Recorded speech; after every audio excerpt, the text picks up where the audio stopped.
This is the Scorecard, where you score the latest sports news and in-depth views. I'm Anton Roxas. On the Scorecard tonight, Baricuatro battles into medal spot, secures bronze at 2025 World Boxing Cup. Cañete dominates again, scores second three-title sweep in Indonesia. Alcaraz ends Star Vet's Wimbledon dream. Paolini stunned in round 2 exit. In Major League Baseball, Yanks rally from 8 runs down but fall in wild 11-9 loss to Blue Jays. In the NBA, Deandre Ayton joins LeBron, Luka, and Lakers in blockbuster move. And learn how to achieve a champion's mindset with Psychologist Dr. Rea Villa. All the headlines and more on the Scorecard tonight, the 3rd of July. Now, here's our roundup.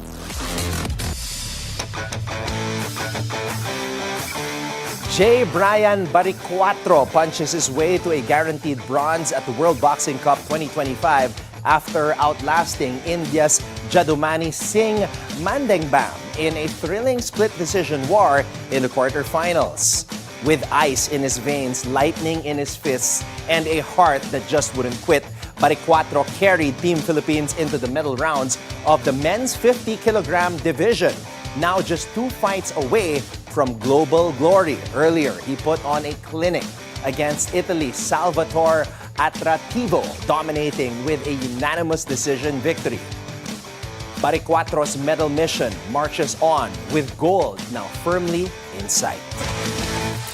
Also making waves this time on the track is 13-year-old Cañete, who is taking Southeast Asian motorsport by storm, one drift at a time. Filipina drift sensation delivered another masterclass at round 2 of the 2025 Indonesia Drift Series, sweeping 3 titles at the Mijen circuit in Semarang. Racing for Indonesia's Akuma Drift team in car number 828, Cañete dominated both the Women's Drift Challenge Pro Amateur Division and the Mixed Gender New Gen category. In the women's division, she qualified first, then defeated Karina A. in the semis and Zaneta Salsabila in the final to secure the win. The New Gen category was tougher with 15 talents in the field. After battling a shifter issue in practice and a wet track over the weekend, Cañete qualified 6th, then took out top contenders Rezki Audrey, Athariz Farrell, Juan Veers, and finally Arya Satya in the finals. The youngest female drifter in the region and the only woman in the New Gen podium, Cañete's back-to-back sweeps are proof that she's not just racing for trophies, she's racing towards history. Now we move on to the action in Wimbledon. Carlos Alcaraz, the defending champion, shut the door on British amateur Oliver Tarvet's fairy tale run, winning 6-1, 6-4, 6-4 to advance to round 3. Tarvet impressed in just his second tour match, but Alcaraz, now on a 20-match win streak, proved too strong. On the women's side, 2024 finalist Jasmine Paolini crashed out, falling to world number 62 Kamila Rakimova, 4-6, 6-4, 6-4. Meanwhile, Aryna Sabalenka, the world number 1, survived her test, beating Marie Buzkova in straight sets. You better focus on yourself and stay away from the results. I mean, of course, you're going to know the overall picture, but it's better just take it one step at a time. No upsets anymore in this tournament. Sabalenka will next face Emma Raducanu after the Brit shocked 2023 champ Marketa Vondrousova. 13 men's seeds have fallen, including Frances Tiafoe, who lost to Cameron Norrie. But Taylor Fritz stayed alive, winning another 5-set thriller over Gabriel Diallo. Wimbledon 2025 is on fire, and it's just the early rounds.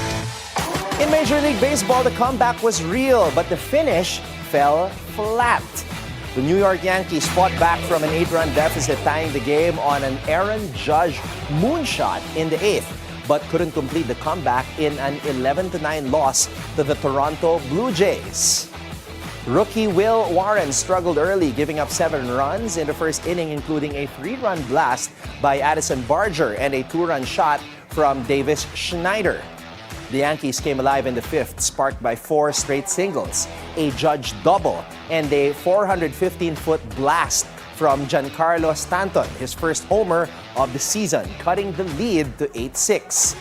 Now in the 6th, the Yanks loaded the bases but couldn't tie it. In the 8th, Judge launched a 440-foot shot to tie it at 9. But in the bottom half, Devin Williams gave up the go-ahead run on a wild pitch, followed by an RBI single from Barger to make it 11-9. Ben Rice came up as the tying run in the 9th but popped out to end it. The Yankees, now tied with the Jays at 48-38, have dropped 3 straight, despite leading MLB with 18 5-run innings this season. Next up, the Bronx Bombers try to avoid a sweep in Toronto. In the NBA, the Lakers just got bigger, stronger, and hungrier. Deandre Ayton, the former number 1 overall pick, is joining forces with LeBron James and Luka Doncic in a stunning twist after a buyout from Portland. The 7-footer from Arizona, once hailed as the league's next dominant big man, is looking for redemption in LA after a rocky run in Phoenix and Portland. Despite playing for struggling teams, Ayton still boasts career averages of 16.4 points, 10.5 rebounds, and 59% shooting. The Lakers needed size, presence, and hunger in the paint. Ayton brings all that and more. After getting bounced by Minnesota in the first round, LA just sent a message to the West. They're not done. And now here's your daily dose of sports lingo. What is the serve and volley strategy in tennis? And why is it considered one of the most exciting styles to watch? The serve and volley is a classic tennis strategy where a player unleashes a powerful serve, then rushes to the net to execute a volley before the opponent can set up a counterattack. It's a high-pressure style that demands explosive speed, pinpoint timing, and unwavering confidence. This approach puts immediate pressure on the returner, forcing split-second decisions and producing fast-paced, thrilling points. While less common in today's baseline-dominated era, serve and volley remains a symbol of classic, attack-minded tennis. Now it's time for our off-court buzzer. She was the future of NU, a rising star for Gilas Pilipinas women. Then, in a flash, everything stopped.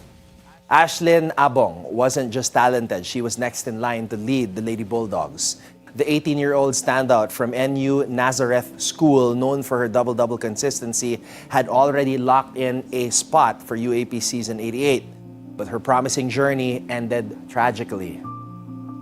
Coach Aris de Maunahan, still shaken, recalls her final moments on the court, saying that practice had just started. She was in the first 5, and she was smiling while doing a layup. But on the way back, just 2 steps, she collapsed.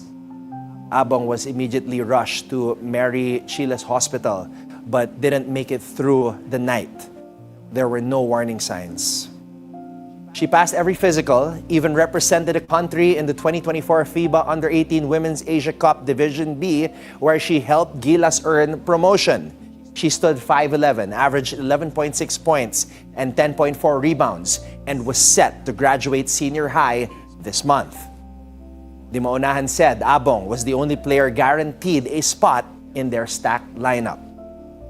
NU is now extending counseling and support to the team while standing by the Abong family, keeping vigil at her wake in Marikina.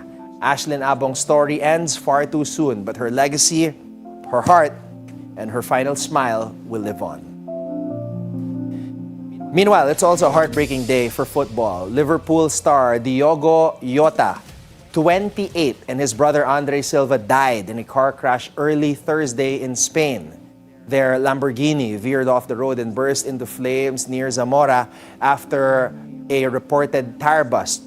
Yota, a recently married father of 3, was mourned by the Portuguese Football Federation as 2 champions lost. The football world grieves a star who played with heart, passion, and purpose. And that's a roundup for tonight, the 3rd of July. Up next, learn how to achieve a champion's mindset with psychologist Dr. Rea Villa when we return right here on The Scorecard.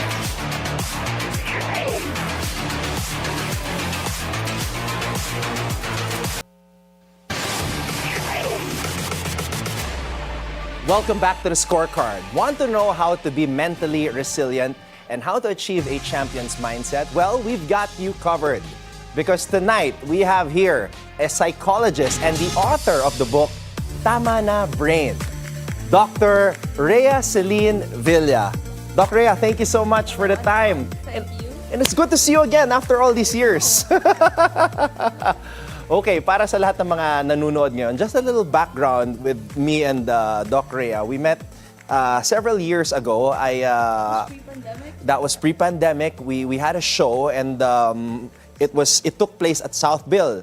Tapos nandun kayo. Correct. And then after the show, you asked me if I had any intention of wanting to try out as a coach. Correct. Because you were inspiring and motivating. So I was figuring out how could the kids be motivated and inspired. And I thought of you because you're very active playing and you're really covering a lot of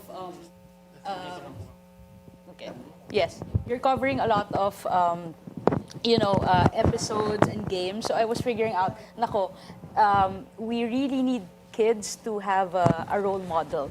So I thought of you right away. Well, I really appreciate that, Doc. And looking back, I did want to do it. It's just that because of my busy schedule as a sportscaster, sabi ko, mahirap naman na hindi ako laging nandoon para sa mga bata. But, fast forward to the day, I'm very thankful for your time because you've been blowing up, especially on social media. And of course, you have your organization, Mindset Plus, which I would like you to share with us. But to everybody watching right now, could you tell us a little bit about yourself, like what you do and what you're focusing on right now?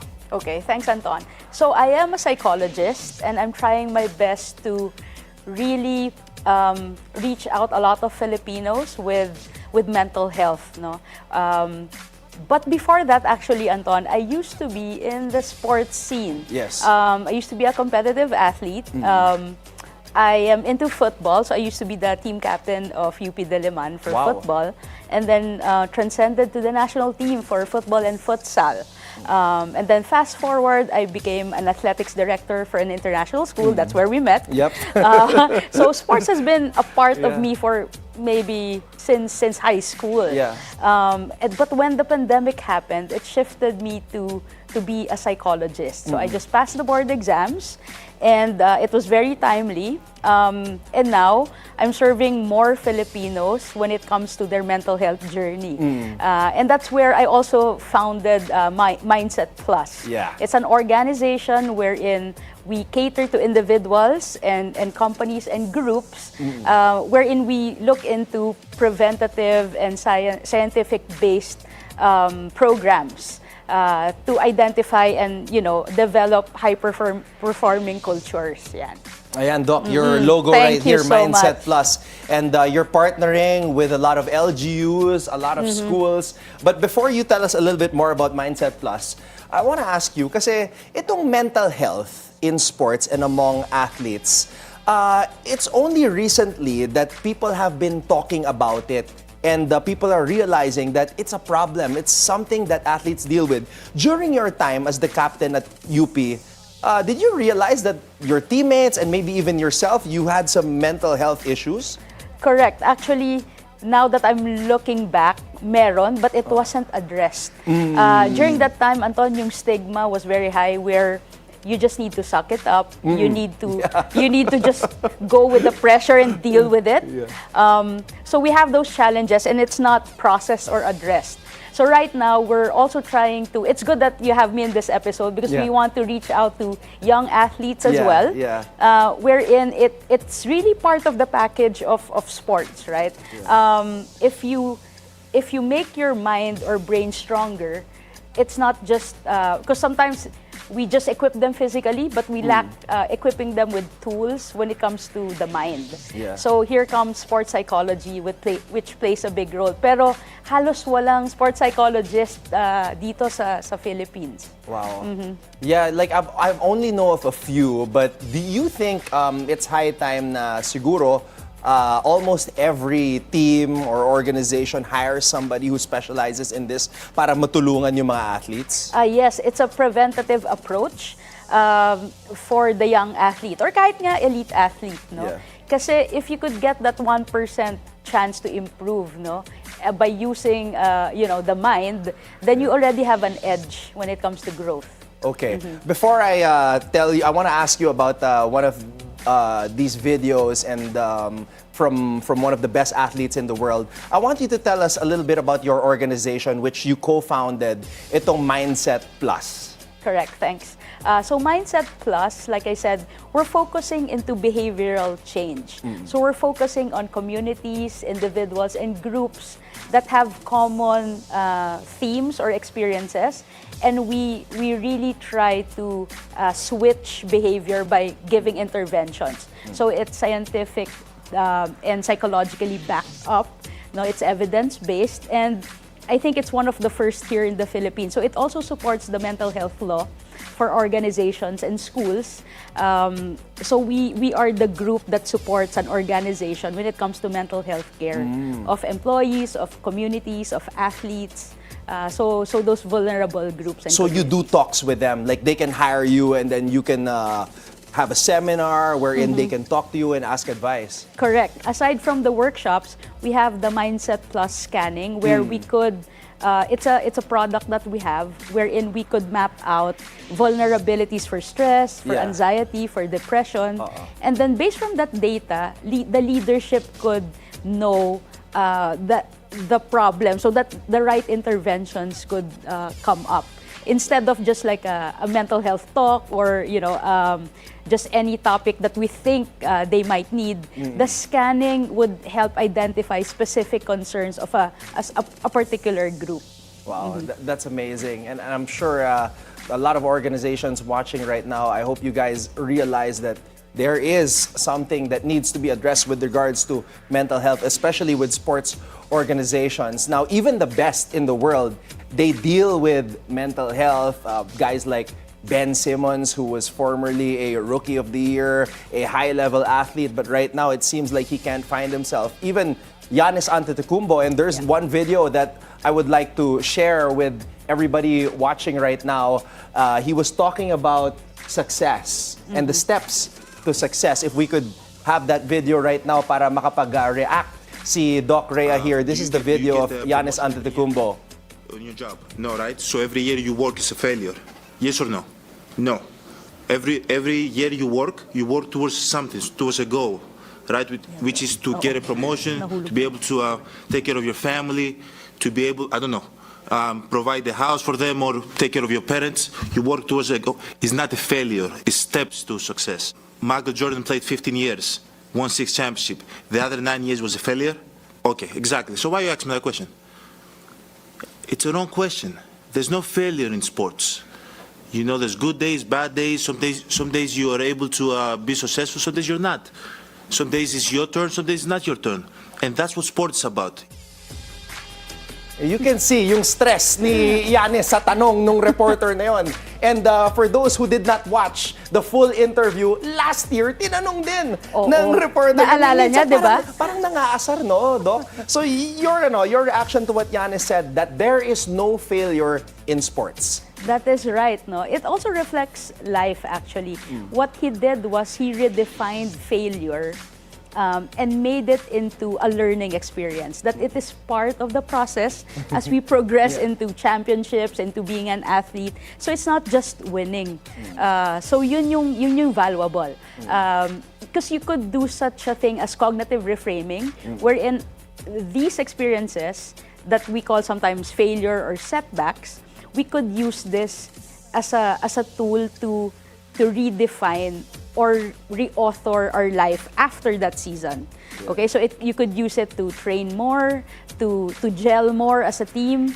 So it's, the setback or the failure, you could use it as a springboard for the next version of yourself. And also, I think that's good na para, especially yung mga athletes, hindi masyadong ma-pressure na, okay, if I don't win, like, everybody's gonna bash me on social media. Kasi ngayon, ganun yung nangyayari. Na they put too much pressure on themselves because they're afraid that if they don't win a championship, they don't win an MVP, babanatan sila online. Oh, that is true. Kasi naka-equate yung identity nung athlete doon sa concept of winning or yung certain parameters that is dictated, di ba? Pero we cannot control that. Maraming variables, di ba? And what is being seen here is nano-normalize yung struggles, kahit ang elite athlete na niya. And with normal people or athletes, part talaga ng growth yung mga setbacks, no? So it's really normalized with this statement, no? And how to deal with it, being aware, is actually related doon sa mental health state, no? So if you are psychologically resilient, mas less yung risks mo to develop actually mental health concerns like anxiety or even depression. Okay, before we close our interview, I want to ask about your TikTok because you have more than 500,000 followers and you just started recently. At I was looking at your page at karamihan talaga sa mga tanong at mga videos mo tungkol sa pag-ibig, tungkol sa love life. So syempre, how would you relate that? Like the videos that you put out and helping people overcome yung mga heartbreak, yung mga pag-move on. How do you conceptualize these videos and help everybody online, especially yung mga Gen Z? We're trying to revolutionize or at least change the perception of mental health. We see mental health sometimes as already at your breaking point, and then that's just the time where you seek help. Pero mental health is actually how you deal with life every day.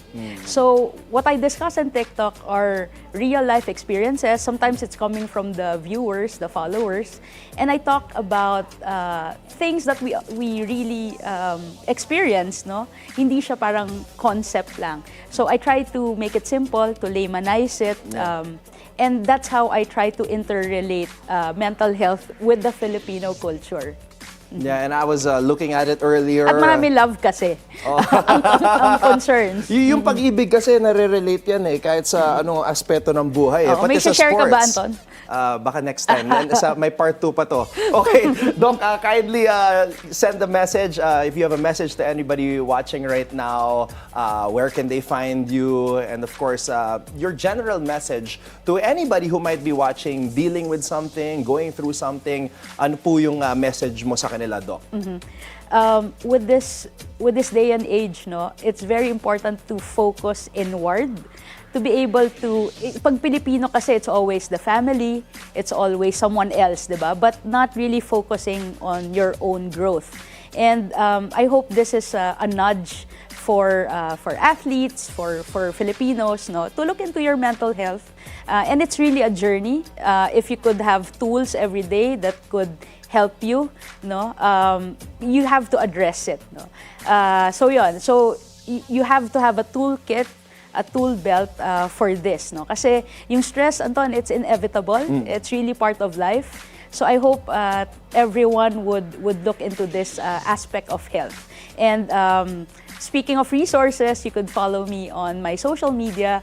It's Rea Villa.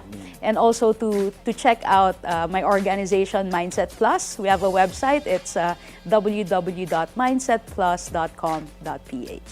All right, there you go. Doc Rea, thank you so much for sharing with us all your knowledge, and magpapakonsult pa ako sa'yo with regards to that love life. But that's a story for another day. Doc, maraming salamat. Thank you so much. Good to see you again. Likewise. After all these years. Thank you. Up next, two sides of the semi-story. TNT hobbled but hungry, looking to finish what they started. And over on the other bracket, it's a best of 3 now. Fajardo's back, San Miguel's locked in, and Ginebra's got some serious soul-searching to do. Who digs deeper? We're about to find out. So better keep your eyes on the prize.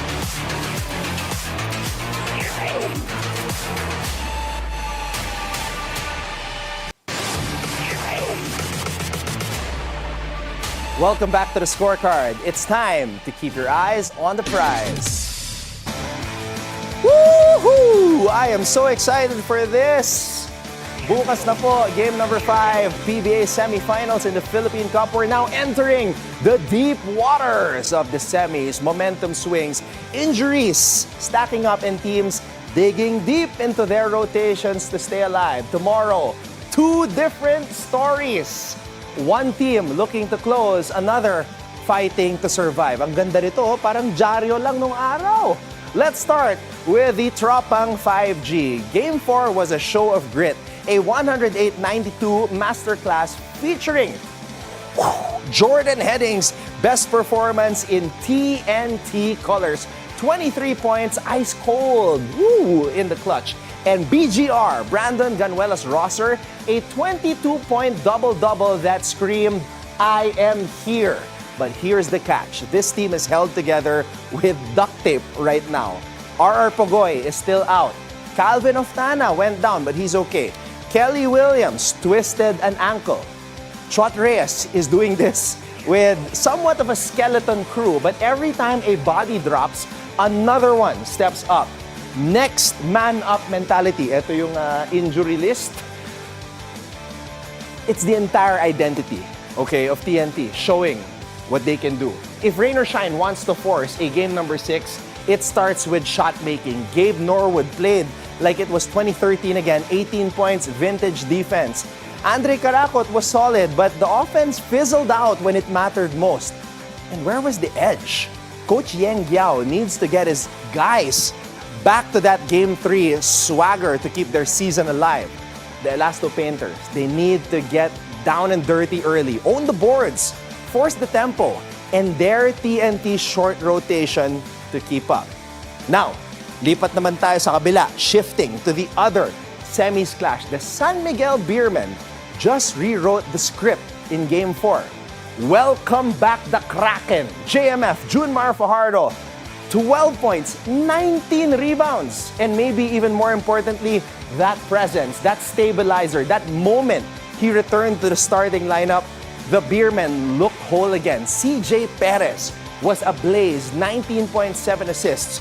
Wami Tiongson hit big shots. Rodney Brondial, Jericho Cruz, Don Trollano, even Jeron Teng all got in on the party. And here's the thing, they outscored Ginebra 30-12 in the third quarter.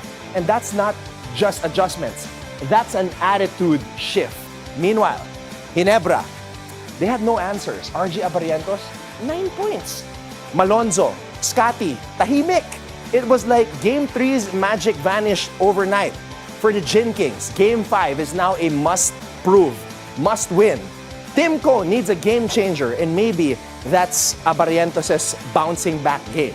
Or maybe it's Japet Aguilar or Troy Rosario getting aggressive early. Either way, San Miguel is not backing down.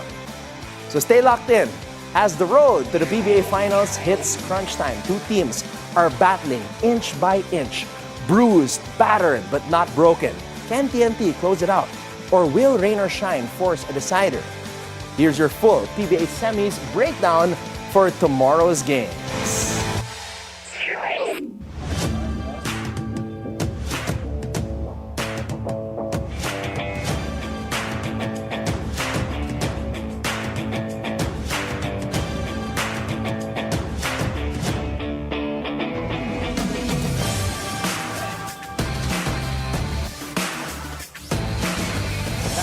On our PBA semifinals preview, TNT's one step away from the promised land, but Rain or Shine isn't going out quietly. And in the other bracket, San Miguel just woke up and Ginebra's got to respond fast. The intensity, it's real. The clock is ticking. So you got to keep your eyes on the prize. Now just in, the duo of Alex Ayala and Eva Lies of Germany lose to Kin Gleason of the USA and Ingrid Martins of Brazil, 6-4, 6-2 in the round of 64 of the Wimbledon women's doubles. Still, we are proud of you, Alex. Now, before we go think on this, From the first openly gay athlete to play in one of the 4 major U.S. professional sports leagues, courageously coming out while still an active NBA player, Jason Collins once said, "Adversity is a means to uplift others." And with that, thank you for joining us tonight. We'll see you again tomorrow on the Scorecard, where sports is our business and business is our sport, right here on the Bilyonaryo News Channel. This has been Anton Roxas. Have a blessed evening, everybody. Good night.